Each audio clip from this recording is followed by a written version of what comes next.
I want you to look at something. There's a word that's used to describe a bitter, unconstructive person. It's a contemporary word. We've all heard it. Perhaps some of us have used it or even been called it. The word is hater.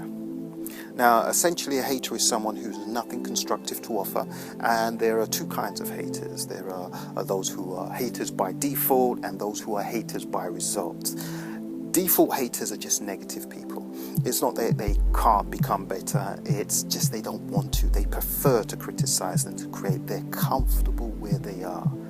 People who become haters by result, now they start off well, they try something maybe a few times, it doesn't work out, and the result scares them away from trying again or trying something new, from exposing themselves again, from being vulnerable again. They stop trying, they give up on themselves, on their dreams. They decide that it's not worth it, and slowly the negativity builds up, and that turns into resentment. Now, some say that a hater is someone who's either lost their dream or is too afraid to chase it. One reason people stop chasing their dreams or never go after them at all is they allow responsibility to overpower purpose. You see, there's a difference between responsibility and purpose. The two are not mutually exclusive. It's not one or the other. Most times they go together. The problem comes when you ignore one over the other, when one intimidates you and you run to the other. Purpose and responsibility go together, but they are different, and the key is knowing that difference. Responsibilities. What are your responsibilities?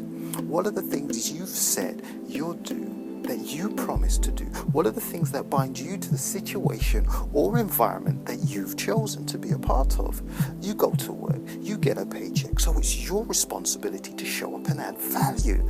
You meet a girl, you have a child, it's your responsibility to provide for that child.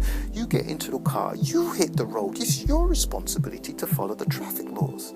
So responsibility is something that requires your attention, but it's also something you choose. To me, that's the difference between responsibility and purpose. You choose responsibility, but purpose chooses you. Now, your purpose can change at every stage of your life, but it always feels the same way. It always feels like it's calling you. Look this way, come this way. It's always there. And even if you try to ignore it, it shows up again and again and again. It says, hey, remember me?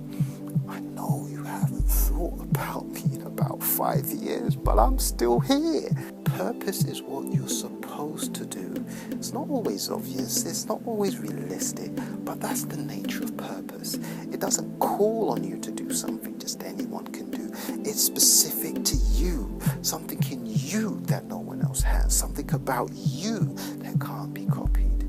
It's not that someone else can't do it, it's that no one else can do it like you do it. So for example, it doesn't matter how many basketball players there are, there's never going to be another Jordan. You can cover Adele all you want, but no one's going to sing hello the way she does.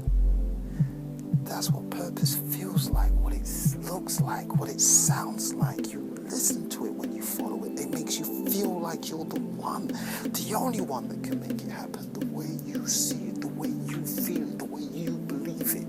Now, people with purpose, they're unusual people. They wake up differently, they move differently, they think differently. They don't spend their time on just anything. They don't hang out with just anyone. They're on a mission. But when these people get distracted or discouraged and don't get back on track, when they get hit hard and don't get back up, all they saw, the vision their purpose promised, turns on them. It betrays them, it mocks them, and convinces them that they can never have it. And once they believe that, they stop trying. Now you have to watch out for that, because the act of giving up is the beginning of resentment. You give up on yourself, it's too hard, I've been broken, I've been beaten, I quit. And then you look up someday, one day, and you see someone who's achieved what you've stopped reaching for. And instead of being happy for them, you resent them, because all they represent to you are the dreams and possibilities you rejected for yourself. That's a hater. You got there by result. not by default. Your responsibilities are what they are. You chose them. But purpose, that's something else. You know what purpose is? It's that thing that slaps you in the face when you realize that there's only ever going to be one you. So what are you going to do? I say, get there. Get out there. Don't spend all your energy doing things you hate, things that drain you and dull your creativity. Don't hide behind your responsibilities. Don't turn your commitments into excuses for the reasons you won't chase your purpose. If you do it just a little bit, any step in the direction of purpose will offer you a prize most people will never earn. Passion. Someone said purpose is the reason you journey. Passion is the fire that lights the way.